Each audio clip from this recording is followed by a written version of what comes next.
Same time. So Yudhishthir महाराज ने बहुत अच्छे से स्माइल किया जब नारद मुनि जी ने उनको सारी कंडीशंस बताई, सारे प्रिंसिपल्स बताए कि स्त्रियों ने कैसे अ, हमेशा ये होना चाहिए, सेटिस्फाइड होना चाहिए, ग्रीडी नहीं होना चाहिए, हाउस होल्ड ड्यूटीज को लेकर थोड़ा सा सीरियस होना चाहिए, और तो और अपने एजुकेशन को, जितना भी आपने पढ़ाई लिखाई की है वो सारी आध्यात्मिक दृष्टि से अप्लाई करने की कोशिश करनी चाहिए। उसके बाद थोड़ा मधुर वाणी होनी चाहिए, वाणी में मधुरता होनी चाहिए। अगर नहीं है तो प्रैक्टिस करनी चाहिए, मधुर वाणी कोशिश करनी चाहिए, वाणी वाणी मधुर होनी चाहिए। Eight the same time truthful भी होनी चाहिए, सच भी होनी चाहिए, और साफ रहना चाहिए स्त्रियों ने, और शुद्ध रहना चाहिए। शुद्ध रहने के बाद उन्होंने अपने लॉयल्टी दिखानी है अपने हस्बैंड के प्रति। हस्बैंड के प्रति लॉयल्टी दिखाई तो कृष्णा के प्रति भी लॉयल्टी ऑटोमेटिकली आ जाती है। तो हस्बैंड के प्रति लॉयल्टी दिखाओ, और फिर बहुत अफेक्शन से डील करो। मतलब प्रेम से सबके साथ, फैमिली के साथ डील कर रहा है। खुद से ही होके वायलेंट बिहेवियर थोड़ा सा साइड करना है। गुस्सा, मारना पीटना, चिल्लाना, ये सारी चीजें वायलेंट बिहेवियर में आती है, वो साइड रखना है और बहुत प्रेम से डील करना है अपनी फैमिली के साथ। और विमेन ने ये सारी चीजें किससे सीखनी है? लक्ष्मी माता से सीखनी है। जब ये सारी चीजें बताई, और अगर विमेन लक्ष्मी माता को एज इट इज कॉपी करेंगी, फॉलो करेंगी, तो उनका वैकुंठ के दरवाजे ऐसे ही खुल जाएंगे। क्योंकि लक्ष्मी माता भी अपने हस्बैंड के प्रति लॉयल है, मधुर वाणी है उनकी, हमेशा अफेक्शन के साथ डील करती है नारायण भगवान के साथ, और साफ रहती है, शुद्ध रहती है, मन से भी शुद्ध रहती है, लॉयल्टी रहती है। वो, उनके अंदर ग्रीड नहीं है, स्वयं लक्ष्मी है, लेकिन उनके अंदर ऐसा नहीं है कि मेरे पास है तो मैं ढेर सारा पैसा लेकर अपना एक नया प्लैनेट बना देती हूँ, और उस प्लैनेट में मेरे पास इंद्र से भी ज्यादा अप्सराएं होंगी, इंद्र से भी ज्यादा दास होंगे, इंद्र से भी ज्यादा गंधर्व और किन्नर में रखूंगी, और वो मुझे एंटरटेन करते रहेंगे। उनके पास, लक्ष्मी माता के पास बहुत पैसा है, लेकिन लक्ष्मी माता अपने इंडिपेंडेंट हैप्पीनेस के बारे में नहीं सोचती। लक्ष्मी माता हमेशा नारायण भगवान के साथ ही रहती है। उनको, उनके पास बहुत कुछ होने के बावजूद वो लॉयल्टी मिस नहीं करती नारायण भगवान की। तो इसलिए लक्ष्मी माता के अंदर कोई ग्रीड नहीं है। वो हमेशा संतुष्ट रहती है, भगवान के चरण कमलों पे बैठ के भी संतुष्ट रहती है। वैसे बहुत ज्यादा फ्रस्ट्रेटेड नहीं रहती किसी चीज को लेकर, ऐसे संतुष्ट रहती है कि हाँ आपके पाँव दबाने को मिल गया, मैं हैप्पी हूँ। सो लक्ष्मी माता की तरह सेटिस्फैक्शन रखना, ये सारी चीजें करेंगे तो नेचुरली वैकुंठ के दरवाजे खुल जाते हैं। इसलिए कहते थे कि लक्ष्मी का नाम स्मरण करते ही स्त्रियों के अंदर के सारे पाप धुल जाते हैं। अब लक्ष्मी किस में दिखाई देती है हमें? लक्ष्मी हमें अहिल्या में दिखाई देती है, लक्ष्मी हमें कुंती में दिखाई देती है, द्रौपदी में दिखाई देती है, मंदोदरी में दिखाई देती है, तारा में दिखाई देती है। तो ये सारी लेडीज जो है, इनके अंदर लक्ष्मी माता के सारे गुण एज इट इज दिखाई देते हैं। इसलिए सीता मैया में दिखाई देती है। तो इन लेडीज को हम जब याद करते हैं, ये माताओं को, तो हमारे सारे पाप जो है वो धुल जाते हैं, हमारा सारा पापों का पतन होता है। नॉर्मली तो ऐसे सोचते हैं कि इंसान का पतन होता है, लेकिन पापों का पतन करने वाली ये लेडीज की बायोग्राफीज है। इन लेडीज को कैसे भी आप याद करो, उन्होंने लक्ष्मी माता के चरण कमलों पे, चरण चिन्हों पे एज इट इज फॉलो किया है। तो इसलिए और स्टोरीज तो देखो हर एक की बहुत ही ज्यादा अतड़ंग स्टोरीज है हर एक की। बट द्रौपदी, पांचवती, अहिल्या, इंद्र से ये चीट हुई। उसके बाद हम देखते हैं सीता मैया बहुत ज्यादा किडनैप हो गई, मंदोदरी राक्षस हस्बैंड। सो ये सारी लेडीज है, इनका कुंती माया, शादी से पहले कर्ण हुआ, शादी के बाद फिर दूसरे बेटे हुए, बट हस्बैंड से नहीं हुए। तो ये सारे कॉन्ट्राडिक्टरी एग्जाम्पल्स है, लेकिन फिर भी ये लोग बहुत लॉयल थे अपने हस्बैंड से। ऐसा नहीं था कि इनके मन में कभी ग्रीड था, या फिर इनके मन में ये साफ नहीं थी, कभी शुद्ध नहीं थी। इनका कृष्ण के प्रति बहुत भाव था, और सरेंडर्ड थी हमेशा। तो इनके अंदर हम देखते हैं ये सारे गुण होते हैं, कि वो अपने ड्यूटीज को बहुत सीरियसली लेती है, और एजुकेटेड है वो, शास्त्रों में एजुकेटेड है। तो गृहिणी हमेशा शास्त्रों में एजुकेटेड रहनी चाहिए। वो ऐसे नईव नहीं हो सकती, अनसोफिस्टिकेटेड अनएजुकेटेड नहीं हो सकती, चाहे वो स्कूल गई हो या ना गई हो, लेकिन उसको शास्त्रों का ज्ञान पक्का होना चाहिए। सो भौतिक जगत का उसको आए ना आए, वो परिवार को सेटल कर ना पाए, कोई टेंशन नहीं है, अगर वो परिवार कोई उसको ये नहीं करेगा। लेकिन अगर उसको शास्त्रों का ज्ञान आता है और वो पैसा नहीं कमा पाती, तो भी परिवार में उसकी बहुत इज्जत होगी। लेकिन शास्त्रों का ज्ञान मैंडेटरी है। तो रिलीजियस प्रिंसिपल्स जो होते हैं वो उसको पता होने चाहिए, और उसने ये अपने शास्त्रों के ज्ञान को या फिर कृष्णा कॉन्शियसनेस का जो भी ज्ञान है उसको बढ़ाने की हमेशा कोशिश करनी चाहिए। तो ये सारे हमने इन लोगों के अंदर ये सारे धर्म के गुण भी देखे हैं। धर्म का पालन अच्छे से करेगी, कर्म का पालन भी अच्छे से करेगी, और इनके अंदर क्रोध हमने देखा नहीं है। द्रौपदी के पास चांस था कि वो इसको मार देती, किसको, अश्वत्थामा को। उसने एक बार अर्जुन को बोलना था मार, अर्जुन ने अश्वत्थामा को मारना था, लेकिन गुरुपुत्र करके ये दोनों ने उसको माफ कर दिया। कृष्णा ने अर्जुन को बोला मार, मैं अश्वत्थामा को पकड़ के लाया हूँ, तू मार इसको, इसने तेरे 5 बेटों को मारा है। तो अर्जुन ने नहीं बोला, कृष्णा ने बोला मार, इसने बहुत गलत काम किया है। एक उसने उल्लू की तरह काम किया है, रात को जो मतलब अटेंटिव नहीं है उस पे अटैक किया है, उसने बहुत बड़ा अधर्म किया है, उसको शिक्षा दे दे पार्थ। अर्जुन ने कहा नहीं। फिर कृष्णा ने कहा पार्थ तुझे समझ में नहीं आ रहा, तो इतने सारे कुरुक्षेत्र में लोगों को तूने मारा, अब एक और इंसान को मारने में गलत क्या है? तो अर्जुन ने कहा नहीं। तो अर्जुन बहुत गुस्से में गया था जब 5 बेटों के सिर हाथ में थे उसके। तो मतलब बहुत ही ज्यादा द्रौपदी मतलब इतना ज्यादा रो रही थी कि मेरे 5 बेटे एट अ टाइम निकल गए, रात को सर काट दिए उनके। और उनके सर अश्वत्थामा इसको दिखाने के लिए लाया था, किसको, दुर्योधन को, कि देख मैंने तेरे इसका बदला लिया एंड ऑल दैट। और दुर्योधन को पहली बार लाइफ में ऐसा लगा, थोड़ी सी हैप्पीनेस हुई कि चलो मैंने किसी तरीके से तो मैंने अपने दुश्मन को हानि पहुंचाई है, कहीं तरीके से तो मैंने उनको हर्ट किया है। मतलब अभिमन्यु को मार के उसका मन नहीं भरा था, उसको लगा कि अकेला अर्जुन ही हर्ट हुआ है, बाकी 4 भाई कहाँ हर्ट हुए हैं।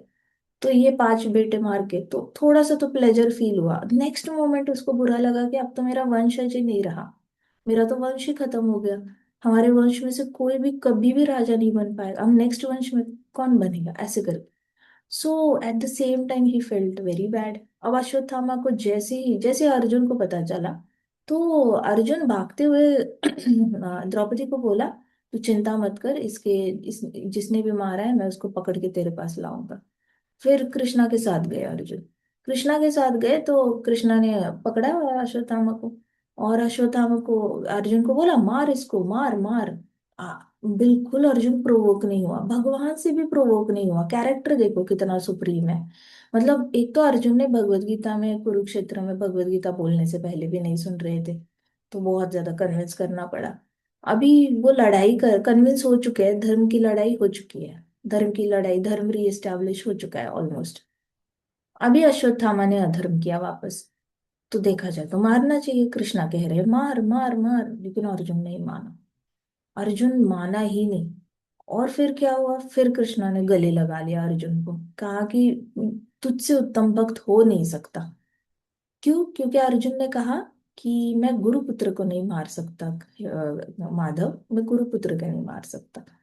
कृष्णा की आंखों में आंसू आ गए, कृष्णा कहते तुमसे उत्तम भक्त हो नहीं सकता पार्थ, जो दूसरों पे इतना ज्यादा ये दिखाता है दया भाव, और तुमने गुरु के प्रति अपने ऋण दिखाए हैं। तो पार्थ ने कहा, अर्जुन ने कहा कि मेरे गुरु के बहुत ऋण है, ये जो भी मैं युद्ध जीता हूँ कहीं ना कहीं उन्होंने दी गई शिक्षा जो है वो मुझे काम आई, इसलिए मैं उनके पुत्र को मार के मैं अपने गुरु के खिलाफ नहीं जा सकता। बस उसने छोड़ दिया अश्वत्थामा को, लेकिन कहता मैं अब द्रौपदी को प्रॉमिस करके आया हूँ, मुझे उसको लेके जाना होगा वापस, देखते हैं द्रौपदी क्या कहती है। द्रौपदी के पास दोनों लेकर गए। तो द्रौपदी ने कहा कि मैं एक माँ बनकर मुझे इतनी तकलीफ हो रही है, मैं अगर जान सकती हूँ कि माँ बनकर मुझे कितनी ज्यादा तकलीफ हो रही है 5 बेटे खोने के बाद, कि ये दुख मेरा भर ही नहीं आ रहा है। मतलब वस्त्रहरण का तो फिर भी दुख भरा आया था, लेकिन ये दुख मेरे से भरेगा नहीं, इतना तकलीफ हो रही है मुझे। तो मैं ये तकलीफ मैं दुनिया की किसी भी औरत को दे नहीं सकती, फॉरगेट अबाउट गुरु माता। तो द्रोणाचार्य की वाइफ है, कहते कि इसकी इसकी माँ सह नहीं पाएगी अगर मैंने इसका सर मांग लिया बदले में, तो मुझे नहीं, इसको छोड़ दो।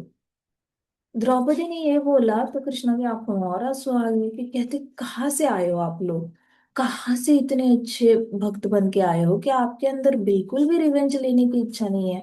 ना आपके अंदर पहले कुरुक्षेत्र से पहले रिवेंज लेने की इच्छा थी, कुरुक्षेत्र का युद्ध होने के बाद भी रिवेंज लेने की इच्छा नहीं है? आप कहाँ, किस मिट्टी के बने हो आप दोनों? ऐसे कहा।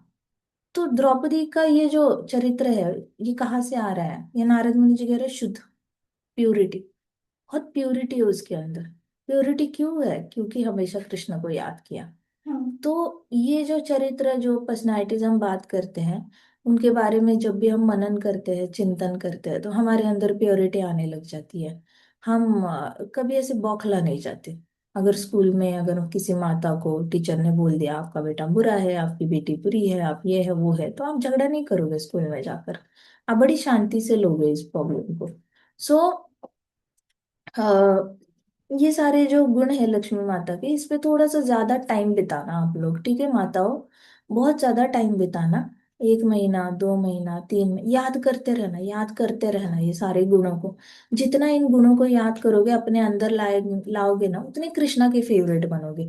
और एक बार आप कृष्णा के फेवरेट बनोगे तो आपके जिंदगी में चैलेंजेस नहीं आएंगे, किसी प्रॉब्लम, मतलब अवॉइड करना सीखो प्रॉब्लम को, रादर देन क्योर करना, ठीक है? स्टिच इन टाइम सेव्स नहीं। तो अवॉइड करने का तरीका ही यही है, शास्त्रों का ज्ञान लेना, रिलीजियस प्रिंसिपल्स का ज्ञान। एक स्त्री जो शास्त्रों में पढ़ी लिखी होती है, जिसको शास्त्र समझ में आते हैं, तो वो स्त्री हमेशा ही बहुत ज्यादा भौतिकवादी पढ़ी लिखी स्त्री से ज्यादा खुश रहेगी। वो ज्यादा परिवार को खुश रख पाएगी, खुद भी खुश हो जाएगी, और कृष्णा को सबसे ज्यादा प्रसन्न करेगी। कृष्णा को ये सारे गुण बहुत अच्छे लगते हैं, शुद्धता तो बहुत ही अच्छी लगती है।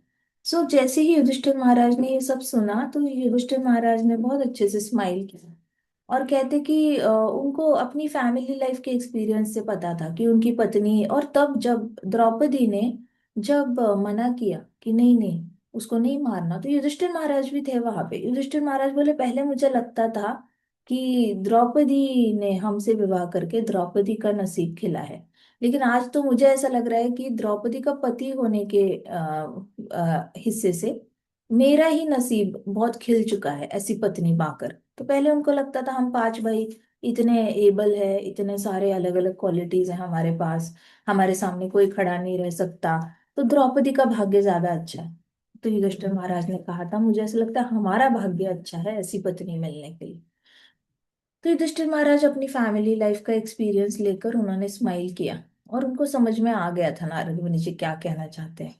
फिर उन्होंने कहा, नारद मुनि जी ने, my dear king, learned Brahmanas has concluded that in every age it is auspicious when people discharge their own duties।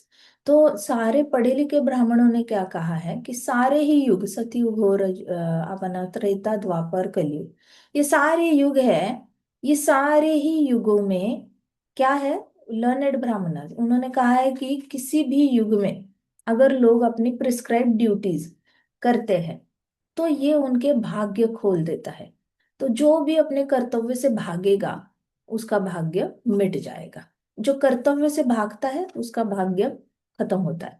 जो कर्तव्य करता है, चाहे कितना भी मुश्किल क्यों ना जा रहा हो, कितने भी चैलेंजेस क्यों ना आए लाइफ में, लेकिन जो कर्तव्य निभाता है, अगर गृह गृह ब्रह्मचारी हो, अपना ब्रह्मचर्य एंड तक अच्छे से फॉलो करते हो, शादी करते हो, गृहस्थ आश्रम एंड तक कंटिन्यू करते ही करते हो, बीच में भागते नहीं हो। अगर बीच में गृहस्थ आश्रम छोड़ के भागते हो, तो नसीब बैठ जाता है, नसीब खराब होता है। लेकिन ऑस्पिशियसनेस, ऑस्पिशियसनेस मतलब सौभाग्य खिलता कब है? जब आप अपने कर्तव्यों को टिल एंड करते ही करते हो, ये नहीं कि बीच बीच में क्विट करना है ऑल दैट। आपको कभी कभी लगेगा कि इससे अच्छा तो वृंदावन चले जाते हैं, क्या संसार करना, इससे अच्छा मायापुर जाके सेटल होते हैं, क्या संसार करना, क्यों पढ़ाई करनी, इससे अच्छा तो ब्रह्मचारिणी बन जाते हैं, इससे अच्छा तो सन्यासिनी बन जाते हैं। ऐसे लेडीज के मन में हजार बार का आएंगी इच्छाएं, जैसे युधिष्ठिर महाराज के अंदर आया था कि मैं राजपाट सारा छोड़कर हिमालय चला जाओ मेडिटेशन करने, मुझे मैं लायक ही नहीं हूँ राजा बनने का, जो पत्नी की रक्षा नहीं कर सकता, तो मैं राजा के बनने के लायक क्या हूँ, इतने डिप्रेशन में जा चुके थे वो। अर्जुन के मन में आया था कि मैं अगर इतने लोगों को मार के पाप अपने सर पे लूंगा, इससे अच्छा तो मैं मेडिटेशन करने। तो आपके अंदर हमेशा एज अ डिवोटी इच्छा तो रहेगी भाग जाने की, क्योंकि आपको बहुत ज्यादा कृष्ण से प्रेम लगाव हो जाता है, भक्ति से लगाव हो जाता है, और बार बार कभी ना कभी ऐसे मन में आता है कि ये सब छोड़ के जाते हैं, छोड़ के जाते हैं। लेकिन एज अ ब्रह्मचारी ऑल्सो आपको मन करेगा एजुकेशन छोड़ने का, एज अ गृहस्थ आश्रम आपको मन करेगा फैमिली छोड़ने का और कृष्ण की शरणागति। बट कृष्णा हैप्पी किससे हो रहे हैं, सौभाग्य खिल किससे रहा है, ड्यूटीज पूरी कंप्लीट होने से। तो ये भागवतम सिखाता है कि भागना नहीं, सर्वधर्मान परित्यज्य मामेकम शरणम व्रज। इसमें सर्वधर्मान में परिवार का धर्म भी छोड़ देना ऐसा कहीं नहीं लिखा है, बट कुछ लोग मिसअंडरस्टैंड कर लेते हैं भगवत गीता को। उनको लगता है कि देखो उस प्रभु जी ने फैमिली छोड़ दी तो मैं भी छोड़ सकता हूँ, उसने छोड़ दी मैं भी छोड़ सकता हूँ। It doesn't work that way. अगर आप अपनी ड्यूटीज, प्रिस्क्राइब ड्यूटीज एंड तक अच्छे से निभाते हो तो ही आपका सौभाग्य स्पिरिचुअल डिपार्टमेंट में ओपन होता है। अगर मटेरियल डिपार्टमेंट में यू रन अवे तो स्पिरिचुअल डिपार्टमेंट में भी सौभाग्य बैठ जाता है। तो नारद मुनि जी ने कहा कि देखो राजन, बहुत सारे पढ़े लिखे ब्राह्मणों ने कहा है आपका सौभाग्य खिल जाता है, आप किसी भी युग में किसी भी टाइम पे क्यों ना जन्मे हो, लेकिन अगर आप अपनी प्रिस्क्राइब ड्यूटीज करते हो तो आपका सौभाग्य खिल जाता है। और आपका जो भी ड्यूटीज है, प्रिस्क्राइब ड्यूटीज आपका स्वभाव के हिसाब से हो सकती है और आपका आसपास के माहौल के हिसाब से हो सकती है। जैसे पांडवों का माहौल क्षत्रिय का है और कौरवों का माहौल क्षत्रिय का है। तो माहौल के हिसाब से आपकी ड्यूटीज डिसाइड होती है। कोई अगर बिजनेसमैन की फैमिली में जन्मा है तो वो माहौल ही उसको पुश करेगा बिजनेस करने के लिए। कोई ब्राह्मण फैमिली में जन्मा है तो माहौल ही पुश करेगा, तू टीचर बन जा, तू अगर प्रोफेसर बन जा, तू ये पढ़, तू वो पढ़, ऐसे करके माहौल आपको पुश करेगा। तो माहौल के हिसाब से और आपका स्वभाव के हिसाब से जो अपनी प्रिस्क्राइब ड्यूटी अच्छे से करता है उसका सौभाग्य खिल जाता है। And if gradually gives up, gradually धीरे धीरे धीरे सब कुछ छोड़ते जाना है, जगदम एक साथ नहीं छोड़ना है सब कुछ, धीरे धीरे धीरे गिव अप करना। अगर आपने नया बिजनेस हाथ में लिया है तो इमीडिएटली गिव अप नहीं करना, धीरे धीरे धीरे डिटैच होते जाना है। अगर आपने एमबीए का कोर्स लिया हाथ में, मेडिसिन डॉक्टर बनना है उसका कोर्स लिया, लॉयर बनने का कोर्स लिया आपने, तो आप जो भी प्रोग्राम में एडमिशन लेते हो तो वो सडनली आप क्विट नहीं कर सकते बीच में। अब वो खत्म होने के बाद आप जब अपना प्रोफेशन करोगे, प्रोफेशन करने के बाद धीरे धीरे धीरे बाहर आना है उसमें से, gradually give up the duties. Sudden जगदम कुछ ऐसे बंद नहीं करना है, नहीं तो स्पिरिचुअलिटी में, आध्यात्मिकता में सौभाग्य बैठ जाएगा। आध्यात्मिकता में भी तो सौभाग्य चाहिए। कोई कोई लोग आध्यात्मिकता में चले तो जाते हैं लेकिन उनका सौभाग्य खिलता नहीं है, कितना भी वो भक्ति करने की कोशिश करते हैं, अंदर ही अंदर ऐसे तड़पते रहते हैं क्योंकि इंद्रिय तृप्ति हो नहीं रही है। तो सौभाग्य खिलने के लिए भी आपको अपने कर्तव्य से जाना ही पड़ेगा। तो अपने स्वभाव को ढूंढो और अपने माहौल को देखो, आपके माहौल में आपका जो एम्बिशन है वो फिट इन हो रहा है या नहीं हो रहा। ऐसा भी हो सकता है कि माहौल में सब लोग कुछ और चाहते हैं और आप कुछ और चाहते हो। तो आपने वो देखना है कि आपका स्वभाव क्या है। अब जैसे इसका था, कर्ण का था, उसका स्वभाव था लड़ाई करना, है ना। बट उसका माहौल कहता था कि तू रथ का केयर कर ले, घोड़ों का केयर कर ले, तू एक सूत पुत्र है। तो उसका माहौल और उसका स्वभाव कॉन्ट्राडिक्शन में आ गया, और स्वभाव और माहौल आसपास का एनवायरनमेंट कॉन्ट्राडिक्शन में आ गया तो वो बंदा कभी खुश नहीं रह पाया। चाहे वो शिफ्ट हो गया महलों में लेकिन उसकी फैमिली पीछे अडॉप्टेड फैमिली ही ओरिजिनल फैमिली हो जाती है। जिसके साथ आप बड़े होते हो चाहे आप अडॉप्टेड हो तो वो आपकी ओरिजिनल फैमिली होती है। अब बायोलॉजिकली किसी ने भी जन्म दिया हो, इट रियली डजेंट मैटर। लेकिन वो खुश नहीं रह पाया। कृष्णा भी हमारे द्वारका तो गए लेकिन वो खुश नहीं रह पाए। उनको रात को राधा रानी की बड़ी याद आती थी, नींद में भी राधा राधा राधा, और गायों का नाम लेकर रोते थे कृष्णा। आपका माहौल क्या है उसके हिसाब से आपने अपना वर्ण चुनना है, कि सब लोगों का वो फिट इन हो जाना चाहिए और एक्सेप्टेंस आनी चाहिए उसमें। एक्सेप्टेंस आ जाती है तो आजकल कलयुग में बहुत अप्रिशिएट किया जाता है उन लोगों को जो अपनी फैमिलीज के स्ट्रक्चर से, ढांचे से बाहर निकल के कुछ नया करते हैं। तो इनको बहुत अप्रिशिएट। अब एक बिजनेसमैन का बेटे ने अपने फादर का गोल्ड का बिजनेस, उनका सपोज तनिष्क टाइप ऐसा कुछ शोरूम है, और अगर उसने वो शोरूम छोड़कर अपना ही कोई लोहे का बिजनेस स्टार्ट किया, लेकिन वो बिजनेस टू बिजनेस से शिफ्ट हो रहा है तो उसका माहौल उसको सपोर्ट करेगा।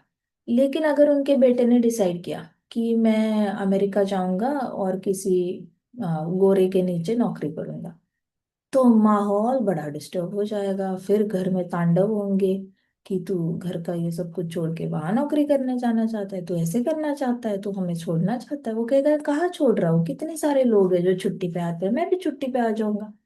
बट घर में वो तान तनाव हो जाएगा। तो आपको माहौल देखकर डिसीजन लेना चाहिए। कर्ण के अंदर अगर सूत पुत्र होने का भी एक्सेप्टेंस होता कि चलो मेरे अंदर स्वभाव बहुत ज्यादा क्षत्रियता का है, लेकिन घर वाले डिस्टर्ब हो रहे हैं मेरे इस डिसीजन से, मैं अगर फ्री में कोई देश ले लेता हूँ अपने दोस्त से, तो घर वाले सोच रहे हैं कि मुझे भीख मिली है, समाज भी सोच रहा है मुझे भीख मिली है, और मुझे मेरे प्राइड को हर्ट करता है वो। मुझे ऐसे लगता है कि मुझे भीख नहीं मिली, मुझे गिफ्ट मिला है, तो गिफ्ट भीख कैसे हो सकता है। लेकिन घर वाले भी सोचते हैं भीख मिली है, बाहर के भी सोचते हैं भीख मिली है, और फिर ऐसे ही नीचा देखते हैं, मुझे ट्रीट करते हैं। लेकिन मुझे तो गिफ्ट मिला है और मैंने अपने बलबूते पे गिफ्ट पाया है, मैंने अपने आप को प्रूव किया है कि मैं बहुत अच्छा हूँ। और दोस्ती दोस्ती में गिफ्ट मिला है, ऐसा भी नहीं कि फ्री में गिफ्ट मिला है, मैंने अर्न किया है वो गिफ्ट। तो आप रिवॉर्ड समझ लो, आपको अगर किसी कंपटीशन में प्राइज मिलता है, वो भीख थोड़ी होती है। अगर आपका दोस्त आपको पेन गिफ्ट करता है, वो भीख थोड़ी ना मांगी आपने, वो तो उसने अपनी मर्जी से दी। तो कर्ण बहुत समझाने की कोशिश की उसने, लोगों को भी समझाने की, कोई कोई माना नहीं। लेकिन क्यों? क्योंकि उसका माहौल डिस्टर्ब था, nobody really liked what he did. और जब दूसरों को, फैमिली को अच्छा नहीं लग रहा था, तो उसको भी खुद भी इतना खुशी हो नहीं रही थी। जो भी वो कर रहा था दुर्योधन के साथ, ही वॉज नेवर हैप्पी। वो दिखावा करता था, छलावा करता था हैप्पी होने का। अब तो तू क्षत्रिय लाइफस्टाइल फॉलो कर रहा है, अब तेरे पास ड्राइवर है जो रथ चला सकता है, अब तेरे पास घोड़े हैं, अब तेरे पास सब कुछ है, फिर तू खुश क्यों नहीं है? क्यों? क्योंकि बैक होम राधा मैया अधिरथ बाबा was not happy about it. So पत्नी भी हैप्पी नहीं थी कुछ खास। इसलिए नारद मुनि जी कहते हैं जो भी अपने माहौल को देखता है, एनवायरनमेंट को देखता है, और अपना स्वभाव, उन दोनों को मिलकर एमलगमेशन करके एक कोई सिंपल राह निकलता है। जैसे हमने देखा, जुई का वर्ण, जुई कहती है वो ब्राह्मण वर्ण की है, लेकिन उसको इंटरेस्ट है एडमिनिस्ट्रेटिव सर्विसेज। अब घर वालों के साथ बैठेगी, अच्छे से बात करेगी, घर वालों की मर्जी देखेगी, घर वाले अग्री करते हैं नहीं करते। अगर पापा कहते हैं कि वाह बेटा, I am very proud of you, अगर तू एडमिनिस्ट्रेटिव सर्विसेज में जाती है, तो उसको बहुत खुशी होगी एडमिनिस्ट्रेटिव सर्विसेज। लेकिन अगर मम्मी पापा उसको कहेंगे कि हमारी तो इच्छा ही नहीं है तू जाए, तू जा रही है तो तू अपनी अपनी देख ले, हमारे हमें कोई लेना देना नहीं, तो वो एडमिनिस्ट्रेटिव सर्विसेज में सिलेक्ट होके भी उसको अंदर से वो बात खाती रहेगी कि मम्मी पापा हैप्पी नहीं है। सो माहौल को और अपने नेचर को ऐसे एमेलगमेट करके एक नया कुछ सिस्टम बनाना चाहिए, जिससे कि दोनों तरफ से हम संतुष्ट फील करें। हमें ऐसा नहीं लगना चाहिए कि हम अपने स्वभाव के विपरीत कुछ कर रहे हैं। आपका स्वभाव तो है ही स्वभाव, लेकिन वो स्वभाव को फॉलो करने के लिए आपको अपने माहौल को कहा जाता है इकोलॉजी, एनवायरनमेंट या इकोलॉजी कहते हैं, इकोलॉजी को डिस्टर्ब करने की जरूरत है नहीं। सपोज एक बहुत अमेजोन फॉरेस्ट में, ठीक है, अमेजोन फॉरेस्ट में एक लड़का जन्मा। अब उसका माहौल सारा ट्रीज ट्रीज ट्रीज का है, और वो आर्किटेक्चर पढ़ने जाता है अमेरिका में। और अमेरिका में कहते हैं कि वहां पे जाके 200 ट्रीज कट कर लेना, 2000 ट्रीज, और वहां पे जाके तुम एक नई बहुत ही आर्टिस्टिक बिल्डिंग बना देना। अब उसका माहौल कहता है कि पेड़ बहुत अच्छे होते हैं, बचपन बहुत अच्छा निकला है, और पेड़ों में रहना बहुत अच्छा लगता है। अब उसका प्रोफेशन कहता है पेड़ों को तोड़ो और बिल्डिंग बनाओ। अब उसका इंटरनल द्वंद्व शुरू हो जाएगा, क्योंकि माहौल कुछ और कहता है और स्वभाव कुछ और कहता है। स्वभाव कहता है बिल्डिंग बांधो बिल्डिंग बांधो, माहौल कहता है ट्रीज को बचाओ ट्रीज को बचाओ। अब वो खुश नहीं रह पाएगा। इतनी भी आर्टिस्टिक बिल्डिंग बनाई, पूरी दुनिया के अवार्ड्स मिल गए उसके बिल्डिंग को, वो खुश नहीं रह पाएगा। तो उसको कहीं ना कहीं ऐसे प्रोजेक्ट्स लेने पड़ेंगे जहाँ पे पेड़ काटने नहीं पड़ रहे हैं, ऑलरेडी बंजर जमीन है, और किसी का नुकसान नहीं हो रहा है, और वो बिल्डिंग बना रहा है, फिर वो खुश रह पाएगा। इस तरीके से अपना स्वभाव और माहौल को मिक्स करके अपना प्रोफेशन डिसाइड करना हमेशा, ताकि आप प्रिस्क्राइब ड्यूटी से भागो ना।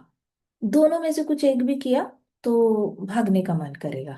अगर स्वभाव नहीं है और फिर भी रथ चलाते रहे, और स्वभाव है तीर मारने का और सिर्फ रथ चलाते रहे, तो भी फ्रस्ट्रेट होना है।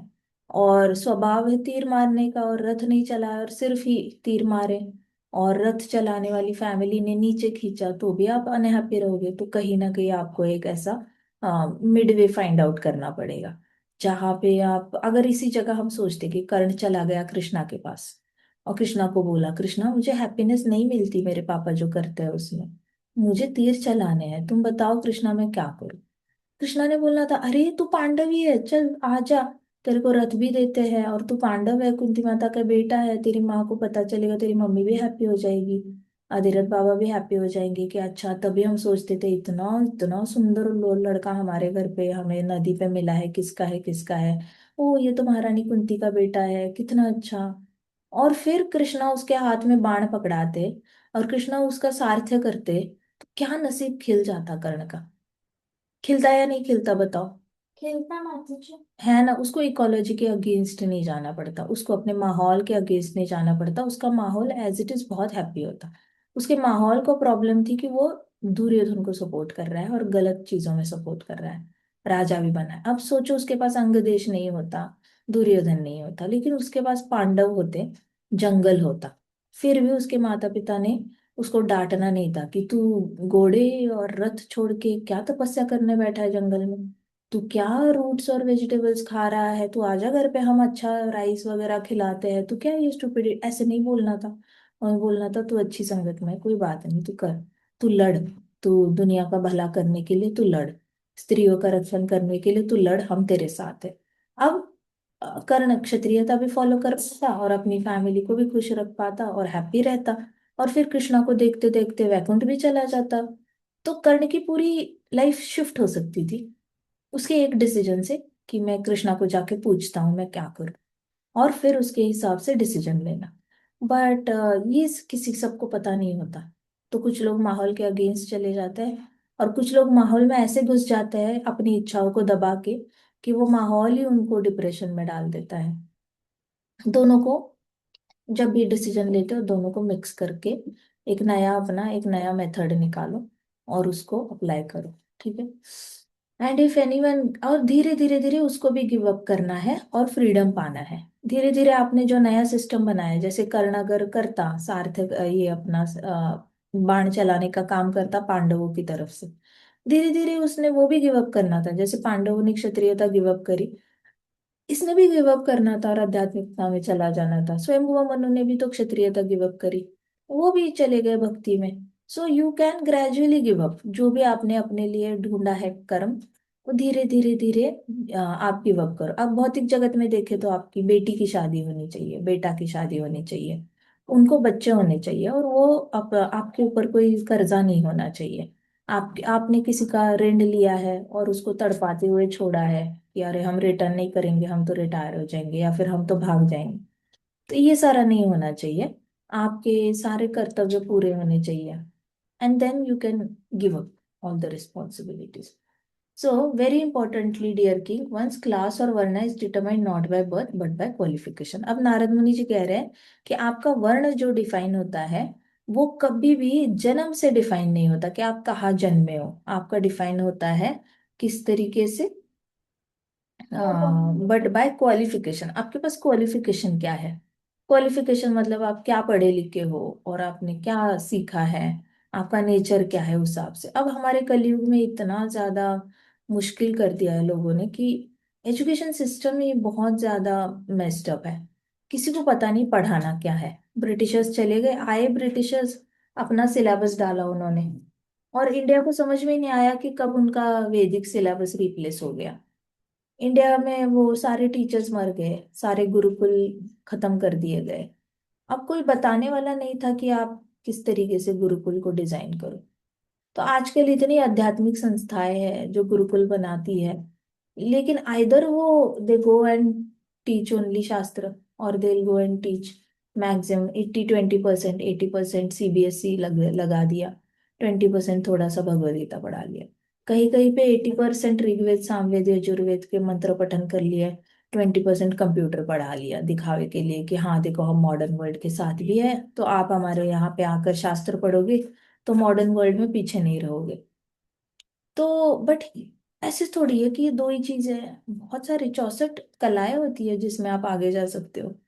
सो ये 64 कलाएं कोई अफोर्ड नहीं कर पाता, कोई एजुकेशनल इंस्टीट्यूशन अफोर्ड नहीं कर पाती आपको 64 कलाएं सिखाने की। 64 कलाएं सीखने के लिए 64 टीचर्स को हायर करना पड़ेगा, अलग अलग एक्सपर्ट्स को। और फिर उनके अंडर 200 200 300 बच्चे देना जिनका नेचर है वर्ण के हिसाब से, उनको अलॉट करना। तो ये बहुत एक्सपेंसिव हो जाएगा। तो एजुकेशन सिस्टम ऐसी बनी है कि सस्ते में काम निपट लो। सस्ते में टीचर्स को हायर करो, सस्ते में सिलेबस डिजाइन हो जाएगा, सस्ते में बुक्स आ जाएंगे, सस्ता सस्ता सस्ता। तो सारा इकोनॉमिकल डिसीजन हो गया, ब्रिटिशर्स छोड़ के चले गए। तो पैसा कम था भारत के पास, और पैसे कम थे, तो एजुकेशन सिस्टम भी कॉम्प्रोमाइज हो गई। अब तो सारा इसी पे डिसाइड होता है इकोनॉमिकल, कि सस्ता क्या है। क्या सस्ते में टीचर मिलेंगे तो इनको बैडमिंटन सिखा देंगे, सस्ते में टीचर मिले तो ये सिखा देंगे। और अगर कोई किसी को आइस स्केटिंग सीखना है, लेकिन सस्ते में ना टीचर मिल सकता है, ना आइस मिल सकता है, ना इतने एसी मिल सकते हैं, तो सस्ते में नहीं है तो नहीं सिखाएंगे हम, सिंपल सी बात है। सो सारा इकोनॉमिकल डिसीजन हो गया, कोई अफोर्ड नहीं कर सकता। तो पहले जमाने में ऐसा नहीं था, पैसे की कोई कमी नहीं थी। और बहुत अच्छे अच्छे गुरुकुल होते थे, तो सबको अपना अपना वर्ण को फॉलो करने का चांस मिलता था। आज वैसा है नहीं, एक कराटे के स्टूडेंट से भी एक्सपेक्ट किया जाता है कि वो 80% लाए, है ना। उसके अंदर क्षत्रियता होगी, लेकिन वो अगर अच्छे नंबर नहीं लाता तो उसको थोड़ा सा स्कूल में डाउन देखा जाएगा। अगर कोई बहुत अच्छे से व्यवसाय करना जानता है, तो उससे एक्सपेक्ट किया जाएगा कि वो भी बहुत अच्छे नंबर लाए। तो उसकी वजह से क्या होता है, एक्सेप्टेंस कम हो गई है सोसाइटी में।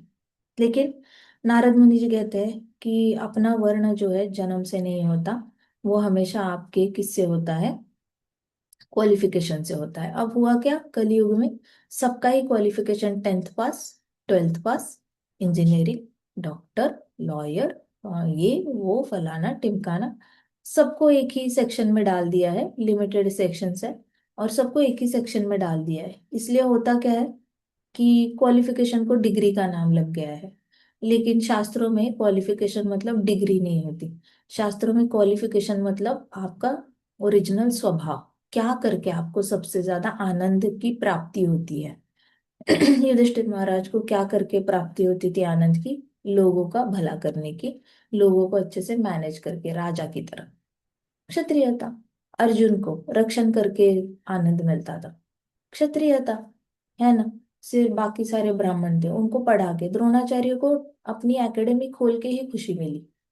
तो खुद की एकेडमी खोली तो द्रोणाचार्य वॉज हैप्पी, उससे पहले एकेडमी नहीं खोली थी, ही वॉज अनहैप्पी। तो स्वभाव फॉलो किया, हैप्पी हो गए। और फिर स्वभाव से विपरीत जाकर राजा बनने की कोशिश की। उनका बेटा भी ब्राह्मण पुत्र था, और उसका स्वभाव कोई क्षत्रियता का था नहीं। ही वॉज बॉर्न इन ब्राह्मण फैमिली, लेकिन उसका स्वभाव भी ब्राह्मणिकल ही था। उसने कोशिश की दुर्योधन के साथ बैठकर क्षत्रिय बनने की, पतन हो गया उसका। तो आप स्वभाव के खिलाफ जाकर कुछ करो मत। अपना स्वभाव है, और साथ साथ आपका जो माहौल जो बताता है, उन दोनों को साथ में लेकर एक नया सोल्यूशन निकालो। नया सोल्यूशन निकालोगे तो आप प्रिस्क्राइब ड्यूटीज को अच्छे से फॉलो कर पाओगे, और फिर डिटैच भी हो पाओगे। ठीक है। If someone is born in one class and displays symptoms of another class, he should be accepted as other class according to his symptom. ठीक है। अगर आप ब्राह्मण वर्ण में जन्मे हो, लेकिन आपके अंदर ऐसे चिन्ह है, सिम्टम्स है कि आप किसी और वर्ण के हो, क्षत्रिय वर्ण के हो, तो उसने अपना कौन सा वर्ण एक्सेप्ट कर लेना चाहिए, क्षत्रिय वर्ण एक्सेप्ट। तो ये नारद मुनि जी ने काफी क्लैरिटी दी है कि आपका स्वभाव जो है उसका वर्ण को एक्सेप्ट करो। फैमिली, किस फैमिली में जन्मे हो उसके वर्ण को एक्सेप्ट करने की जरूरत नहीं है। सो आपके अंडर प्रेशर नहीं होना चाहिए, अरे पापा बिजनेसमैन है, मुझे बिजनेस करना ही पड़ेगा। No, don't be under that pressure. आपका स्वभाव क्या है, स्वभाव क्या क्षुद्र वर्ण का है, नौकरी करना पसंद है, पापा बिजनेस कर रहे हैं तो भी नौकरी करना पसंद है, तो अपने ही बिजनेस में नौकरी करो, है ना। कई सारे ऐसे बड़े बड़े बिजनेसमैन हैं जिनके अंदर शुरुआत में उनके अंदर बहुत शूद्र का वर्ण उनको डायग्नोज हुआ था।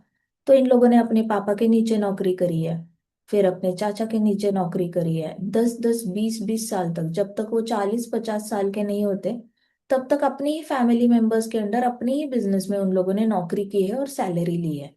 फिर अब फादर की डेथ हो गई, कोई है नहीं संभालने के लिए, फिर उन्होंने अपना बिजनेस हैंडल करना, फिर वैश्य में वो पूरी तरह कन्वर्ट हो गए। तो उनका ओरिजिनल स्वभाव क्या था, हमेशा नौकरी करना। और फिर जिम्मेदारी के हिसाब से वो वैश्य वर्ण में चले गए, और तब उनको तकलीफ नहीं हुई क्योंकि इतना सारा ज्ञान ऑलरेडी आ गया है।